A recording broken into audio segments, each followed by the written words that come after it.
Le 6 février 2022 resterait une date gravée dans les mémoires du peuple sénégalais avec ce premier sacre en Coupe d'Afrique des Nations. Un groupe de 28 joueurs unis pour toujours autour de ce succès historique et parmi eux, un joueur qui a énormément marqué les esprits, Bamba Dieng. Dans cette vidéo, on va revenir sur son ascension fulgurante de la très prestigieuse Académie Diambar à cette victoire attendue par toute une nation à la CAN 2021. Bamba naît le 23 mars 2000 à Pikine, l'une des villes les plus peuplées du Sénégal. C'est à plus de 150 km de là qu'il fera ses premiers pas à la Sonacos de Diourbel, un club qui fait partie des plus titrés du championnat sénégalais. 4 ans plus tard, il intègre l'Institut Diambar, l'un des meilleurs centres de formation du pays, et qui a déjà formé des joueurs qui sont désormais champions d'Afrique, Gana Gueye, Joseph Lopi, Saliou Ciss, et donc évidemment Bamba Dieng. Seulement après la signature de son contrat en 2017, le jeune Dieng se blesse gravement au ligament croisé et doit attendre plus d'un an pour faire ses débuts avec le Diambar FC. L'occasion de participer à la remontée du club en Ligue 1 sénégalaise,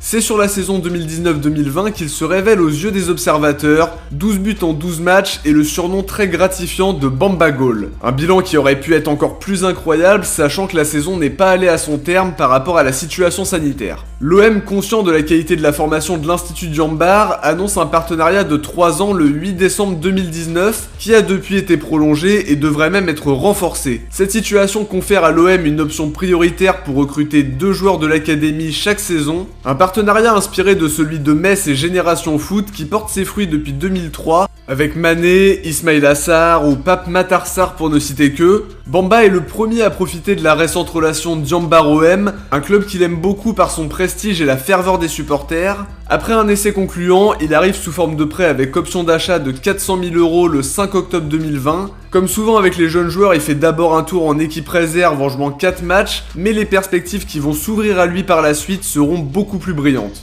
Début 2021, la situation est plus que tendue à Marseille, le club traverse une crise sportive et institutionnelle qui va aboutir aux incidents de la commanderie et au départ d'André Villas-Boas dans un contexte brûlant. C'est à ce moment-là que va vraiment débuter l'aventure marseillaise de Bamba, en particulier grâce à un homme, Nasser Larguet. Pendant son intérim à la tête de l'équipe première, il convoque Bamba pour le match de Coupe de France contre Auxerre, il entre en toute fin de match et après seulement 10 minutes de jeu, il marque son premier but d'un très beau geste d'attaquant pour sa première apparition. De belles promesses qui vont lui permettre d'avoir des minutes en Ligue 1 dont une titularisation à Nice. À l'arrivée de Sampaoli, il sera régulièrement sur le banc sans entrer en jeu, il faudra attendre la fin de saison et les 2 derniers matchs contre Angers et Metz pour qu'il obtienne quelques minutes sous les ordres du coach argentin. La phase de préparation de l'été 2021 sera un nouveau tournant pour le jeune Sénégalais, de très bonnes performances en tant que numéro 9, mais aussi de belles promesses pour jouer sur un côté.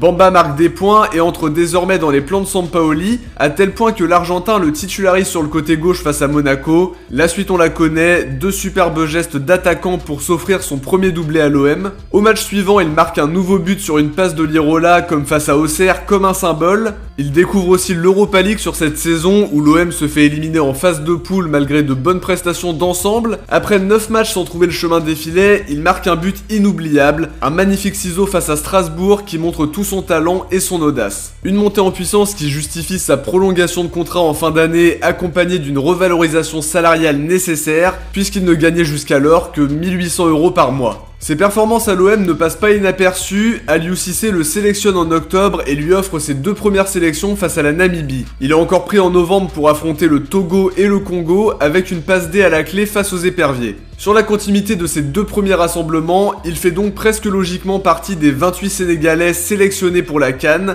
une première compète internationale qui récompense une ascension déjà impressionnante pour le jeune attaquant. Testé positif au début du tournoi, il manque les matchs contre le Zimbabwe et la Guinée et fait son retour face au Malawi avant de disputer toutes les autres rencontres de l'épopée sénégalaise. Il marque d'ailleurs son premier but en sélection contre le Cap-Vert en 8ème de finale. Après son entrée intéressante contre la Guinée équatoriale, Aliou Cissé lui fait une belle preuve de confiance en le titularisant d'entrée en demi-finale contre le Burkina Faso. Un choix payant parce qu'il double la mise pour les Lions de la Teranga. En finale, dans un match plein de pression, il entre en jeu avec beaucoup d'audace et d'envie. Il se procure plusieurs occasions dangereuses et participe activement à la première victoire de son pays à la CAN en allant frapper son tir au but, plein de conviction, de précision et de sang-froid. Une compète où il confirme tout ce qu'on voit depuis ses débuts à l'OM, un jeune talentueux qui n'a peur de rien, plein d'audace et qui est promis à une belle carrière.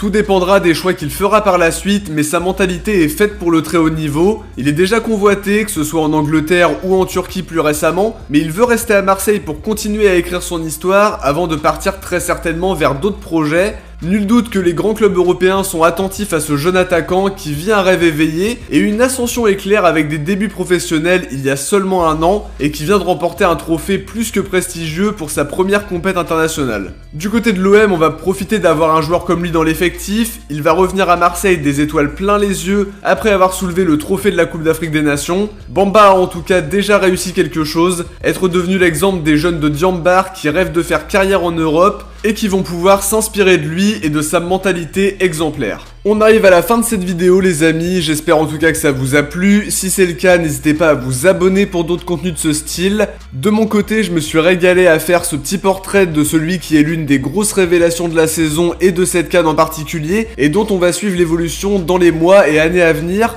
On se retrouve très vite pour d'autres contenus, ciao, portez-vous bien et surtout allez l'OM.